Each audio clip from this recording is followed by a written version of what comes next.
কিছুদিন আগে আমি আমার চাচার জানাজায় গিয়েছিলাম। কিছুদিন না, ঠিক আসলে 3-4 বছর আগে। তো ওখানে গিয়ে যাওয়ার পর আমি দেখেছি যে আমাকে ওখানে আসলে কেউ জানাজায় দাঁড়াইতে দেয় নাই। তো জিনিসটা আমার কাছে খুব খারাপ লেগেছে। আমি এখন অনুতপ্ত যে আমার মা যখন অসুস্থ ছিল, তার যখন রক্তের প্লাটিলেট কমে গেছিল, তখন যার ডেঙ্গু হয়েছিল, তখন আমি রাত্র 3টা বাজে আমার রক্ত নেয়। তার কারণ আমি বলে বিষাক্ত। হাসতে হাসতে বিষাক্ত সাপ, তারপরে তার থেকেও জঘন্য। তার কারণ আপনার এই রক্ত নিলে আপনার মাকে বাঁচানো যাবে না। তার কারণ আপনার শরীরে ট্যাটু করা, এগুলোর থেকে রোগ জীবাণু ছড়াতে পারে। আপনি বাইরে থেকে রক্ত কালেক্ট করেন রাত্র 3টা বাজে। আমি কিভাবে সেদিন রক্ত কালেক্ট করছিলাম সেটা আমি জানি ভালো করে। আমার মনের মধ্যে ঢুকছে যে ট্যাটুর জন্য আমার বাসা থেকে বের করে দিছে, আমাকে ত্যায্য করে দিছে। তার মানে আমাকে এখন ট্যাটুটাকে আপন করে নিতে হবে, যেহেতু ত্যায্য সন্তান। যখন ক্লাস 7-8 পড়ি, তখন আমরা পুরান ঢাকায় থাকি। তো আমরা পুরান ঢাকারই লোক। তো ওখান থেকে শাঁখারী বাজার হাঁটতে হাঁটতে যাই। তো ওখানে তো আপনার মেলাতে ট্যাটু পরে। তা আমরা তো আর বুঝি না স্কুলে। তো দেখলাম যে সুই দিয়ে খোঁচায়, রক্ত রক্ত পরে, ব্যথা পায়। হিন্দুদের বিভিন্ন জিনিস আঁকতেছে। তো আমি বললাম যে ভাই এটা কি? ট্যাটু। আমি কয় টাকা লাগে? 10 টাকা থেকে শুরু। আমি দামাদামি করলাম, 5 টাকায় করে দিবে।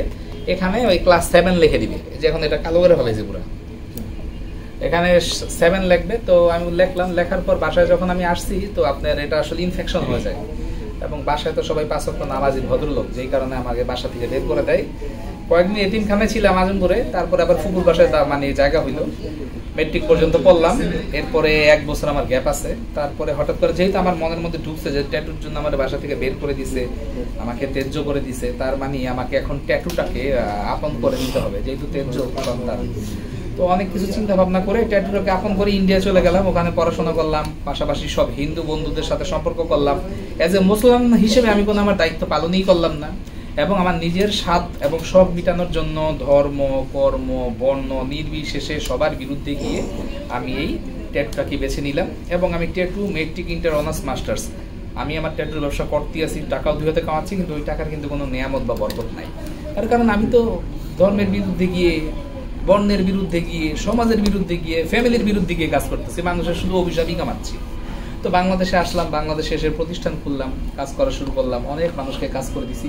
কিন্তু আমি একটা জিনিস খারাপ কাজ করছি। খারাপ কাজটা করা আমার উচিত হয় না। আমি বিভিন্ন টিভিতে, মিডিয়াতে এমনভাবে প্রচার করেছি যে ট্যাটু করতে পারবেন। তার কারণ ট্যাটু করলে এই যে দেখেন লোম আছে, তার মানে এখানে লোমের নিচে, তার মানে লোমের গোড়া আছে। হ্যাঁ, তার মানে এখানে পানি হাসে, অজু হয়, ঘাম হয়।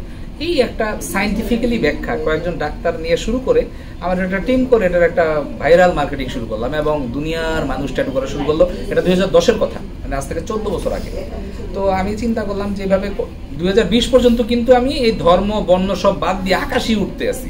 খেয়াল করেন, আমি আকাশি উঠতেছি রঙিন চশমা পরে। আমার কথা হলো আমি কোনোদিন বুড়ো হব না, আমি কোনোদিন মরবো না। আমি হঠাৎ করে আল্লাহ আমাকে নিয়ে যাবে। আমি যতদিন জুয়ান আছি আমি ইচ্ছা মতো ট্যাটু করুম, মায়ের সাথে বিলে বেড়ামো ট্যাটু। এবং ট্যাটু খুব ভালো জিনিস, এর উপর আর কিছুই হয় না পৃথিবীতে, শুধু ট্যাটুই ভালো আর সব খারাপ।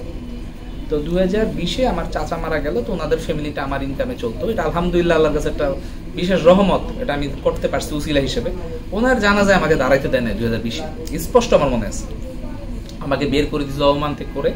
তো আমি ওদিন বাসায় এসে কতক্ষণ খুব মানে আমার তীব্র প্রবলেম অনেক বেশি, যেহেতু আমি আর্টিস্ট মানুষ, মূর্তি টুর্তি বানাই, হিন্দু ধর্মের লোকদের সাথে বেশি মিশি, নিজের তো ধর্মকর্ম নাই।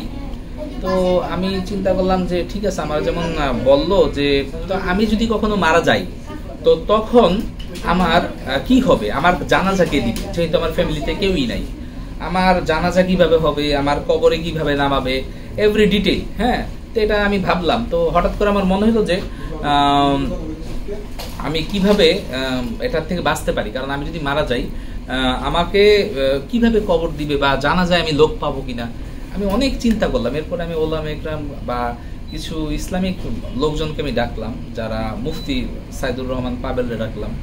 তো বন্ধু মানুষ, আমি তো বললাম যে তুমি আমাকে ডাকছো, আমি তো আসতাম না, যেহেতু তুমি হারাম ইনকাম করো, আমি তোমার 1 কাপ চাও খাবো না। জিনিসটা আমার তখন খুব গায়ে লাগছে যে ছোটকাল থেকে একসাথে বড় হইছো, আমার 1 কাপ চাও খাবে না, এটা কেমন কথা? আচ্ছা ঠিক আছে, কেন খাবা না?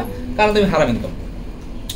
তাই আমি বললাম আচ্ছা আমি এই থেকে বাঁচতে পারি কিভাবে? তুমি বাঁচবা কিভাবে? তুমি তো নিজে নষ্ট হয়েছই, দেশের মানুষ নষ্ট করে বেড়াচ্ছ, পাক মানে তুমি তো মানে হারাম প্রচার করে বেড়াচ্ছ। এবং সুন্দরভাবে এটা আইওয়াশ করছো যে এই যে লোম থাকে, পানি লাগে, অজু হয়, এই হারাম প্রচারকে হালাল করার জন্য তুমি তো বহুত নাটক সাজাইছো।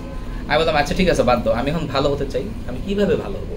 আমি যেহেতু আমি মুসলমান, আমি জীবনেও আমার ধর্ম নিয়ে কাজ করি নাই, আমি একটু ভালো হতে চাই। কারণ আমার তো বয়স হচ্ছে, দুষ্টামি আর কতদিন করবো, আমি তো ভালো হওয়ার সময়। তো বললো যে তুমি একটা কাজ করো, তুমি ট্যাটু ব্যবসা। কিছুদিন আগে আমি আমার চাচার জানাজায় গিয়েছিলাম। কিছুদিন না, ঠিক আসলে 3-4 বছর আগে। তো ওখানে গিয়ে যাওয়ার পর আমি দেখেছি যে আমাকে ওখানে আসলে কেউ জানাজায় দাঁড়াইতে দেয় নাই। তো জিনিসটা আমার কাছে খুব খারাপ লেগেছে। এরপর থেকে আসলে আমার পরিবর্তন, যে মানুষ যেহেতু আমাকে জানাজায় দাঁড়াতে দিচ্ছে না, তার মানে আমার নামাজ আর গোসল তো নিয়ে আমার প্রশ্ন আছে। এছাড়া আমি যদি মারা যাই তো আমার ফ্যামিলি, আমার ওয়াইফ তো রাস্তায় ঘুরতে হবে যে আমাকে গোসল করাবে কে বা আমার কবর নেওয়া হবে কে। এগুলোর থেকে আমি আসলে রিয়েলাইজ হয়েছি যে আসলে এই কাজগুলো করা যাবে না।